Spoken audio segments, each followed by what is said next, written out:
السلام علیکم۔ Live digital news کی نشریات صحت کی خبریں میں ہم آپ کو خوش آمدید کہتے ہیں۔ خبروں کی سرخیاں۔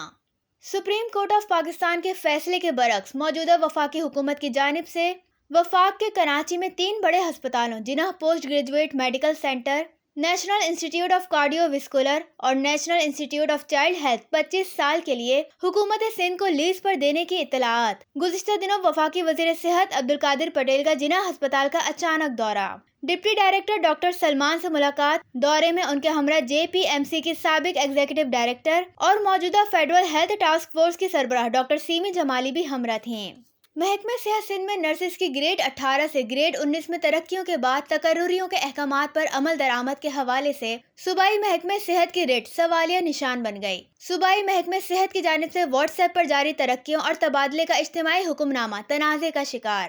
سندھ پبلک سروس کمیشن کے ذریعے جعل سازی اور MQM لندن کی سفارش پر بھرتی ہونے والی اور محکمہ صحت کی تحقیقاتی کمیٹی کی رپورٹ کے مطابق امتحانی پرچوں کو آؤٹ کرانے سمیت سنگین مالی بدعنوانیوں میں ملوث خیرالنساء نے واٹس ایپ گروپ کے حکم کے مطابق college of nursing female doctor Ruth K ایمفاس سول ہسپتال کراچی کے پرنسپل کا چارج سنبھال لیا ہے، جبکہ قانونی طور پر ان کی ملازمت کلینکل لیکچرار صرف کالج آف نرسنگ جام شورو کے لیے گریڈ 17 کے بجائے گریڈ 18 میں براہ راست اس بنا پر دی گئی تھی کہ ناقابل تبادلہ اسامی پر کسی اور منتخب نرس کی جگہ MQM لندن کی سیاسی مداخلت اور علمیہ انسٹیٹیوٹ آف نرسنگ بقائی یونیورسٹی کے تجربے کے جھوٹے سرٹیفکیٹس کے ساتھ بھرتی ہوئی تھیں، کیونکہ جس دورانیے کا انہوں نے اپنے تجربے کے سرٹیفکیٹس پیش کیے تھے اس دوران تو وہ جناح ہسپتال کے اسکول آف نرسنگ کراچی میں گریڈ 16 کی نرس کی حیثیت سے سرکاری ملازمت کر رہی تھیں، اور قانون کے مطابق خیرالنساء نے اس وقت کی جناح ہسپتال کے ایگزیکٹو ڈائریکٹر ڈاکٹر CB جمالی سے سندھ کی مذکورہ اسامی کے لیے نو آبجیکشن سرٹیفکیٹ ہی نہیں لیا تھا،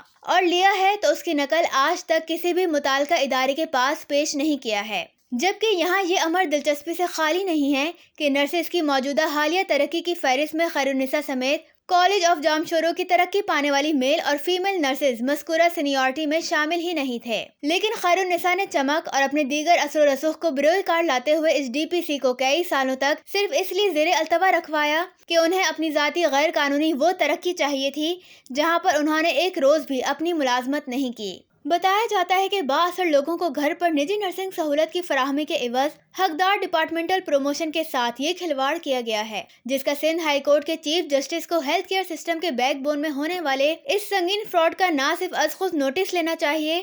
بلکہ اس خلاف قانون ترقی کے بعد مبینہ طور پر خیرالنساء کی سول ہسپتال میں تقرری در پردہ مبینہ طور پر عبدالقیوم خان مروت، جن کی سول ہسپتال میں اصل پوسٹ کوما کیئر سپروائزر کی ہے، لیکن کمیشن کے چکر میں انہوں نے سپریم کورٹ کے حکم کی دھجیاں اڑاتے ہوئے سول ہسپتال کے سرجیکل اسٹور سونے کی کان پر خلاف قانون اپنی تعیناتی کروا رکھی ہے، اور سرکاری ملازم ہوتے ہوئے لائف سیونگ اور رحمان نرسنگ اسکولز بھی ان کی ایسی ملکیت ہیں جہاں فیکلٹی میں قاعدے کے مطابق اساتذہ وغیرہ نہیں ہیں۔ PNC کے معائنے کے دوران سول ہسپتال کی نرس اساتذہ کو فزیکل پیش کرنے کی سہولت انہیں خیرالنساء کے علاوہ دوسری پرنسپل نہیں دے سکتی تھی، لہٰذا اس بہروپی خیرالنساء کو سول ہسپتال کے مثالی نرسنگ اسکول کا پرنسپل لوگوں کے ذاتی مفادات پورے کرنے کے لیے لگا کر اس کے مستقبل کو خطرے سے محکمہ صحت سندھ نے دوچار کر دیا ہے۔